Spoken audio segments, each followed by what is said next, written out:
kubali kunyenyekea, ni watu ambao walikubali kufundishika na kusema ya kwamba niko tayari kufundishika. Kwa sababu unapokosa unyenyekevu, hata kujifunza kwako kutakuwa ni kugumu.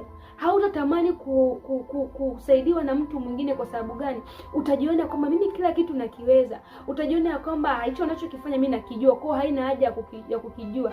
Lakini uwe na hakika ya kwamba Mungu ametuumba katika mfumo wa kutegemeana. Alichonacho fulani wewe hauna, nilichonacho mimi huna, na ulichonacho wewe mimi sina.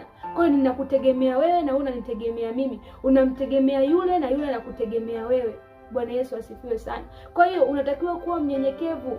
Unatakiwa mnyenyekevu kwa kiasi ambacho kwamba utakuwa tayari kujifunza kwa mtu mwingine. Hautajiona kwamba wewe ni bora kuliko mtu mwingine, lakini utathamini kile Mungu alichokiweka kwa mtu mwingine, na mwingine pia atathamini kile ambacho Mungu amekiweka ndani yako.